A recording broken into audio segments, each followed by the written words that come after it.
Welcome to IRONPROS Hot 5. I'm Bethany Chambers, and today we have with us Steve Carozza, Business Development Manager for Specialty Trucks at Geotab. Thanks for joining us, Steve. Thanks for having me, Bethany. Steve has spent 2 decades with Sprint as a Geotab partner before coming over to oversee the platform side of this telematics connectivity solution.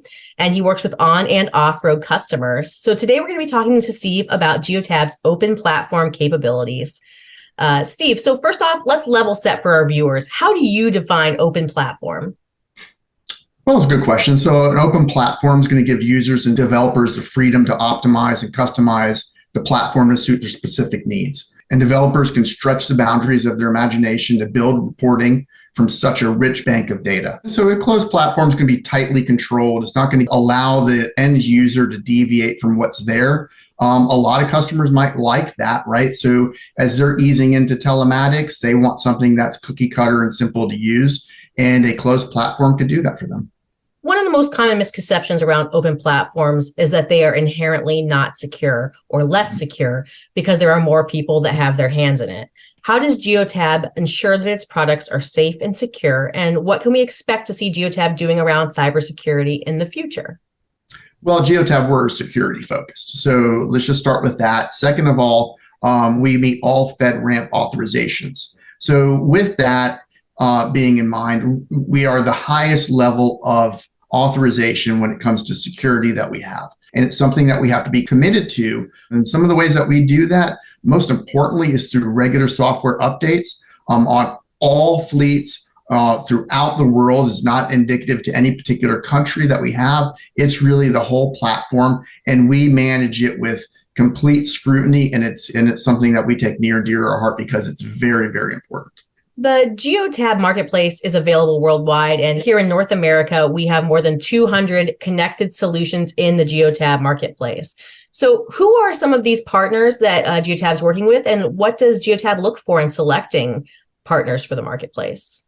Some of the things that we look for with partners is really anyone that's going to be able to build an integration into our system and help our customers and end users solve problems. So it could be small companies, it could be large corporations. It doesn't really matter, but we're looking for a good balance for them to be able to help our end users. We want to give the customer the power of choice on who they use. So there might be several different products in the marketplace that would be able to work into our platform and serve their needs. But again, it's going to give the customers a choice of who they use for that. I've heard you before use the term value-added reseller. What is a value-added reseller? Somebody that really helps accentuate what Geotab brings to the customer.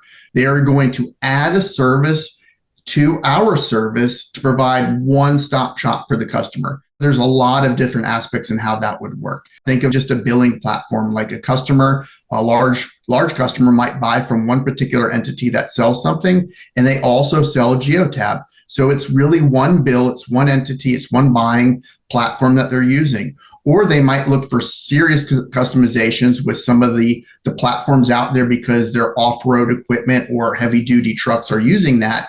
And they want somebody that has that core competency to come in and be a true partner to help them. So Steve, you're the best person to have these questions for because you've been on the partner side in the past. You worked with Sprint for many, many years and worked with customers directly.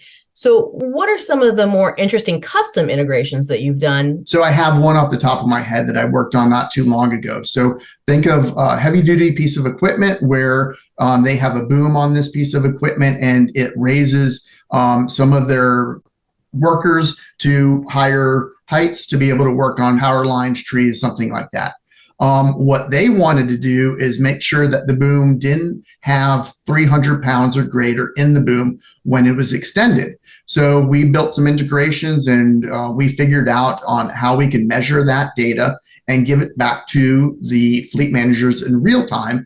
And really what would happen if they had over 300 pounds is generally they would have 2 operators in the bucket at one particular time. And quite frankly, that was against regulations. So we had to figure out how to get that done. And that goes back to your previous question with having a VAR come in. So if it's a solution that we can't fix, maybe a value-added reseller that we have could create that solution, put the IT work in to get that done for that customer. work with other third parties that would maybe weigh the actual bucket itself, kind of bring all that together in the platform, and be able to give it to the customer in real time.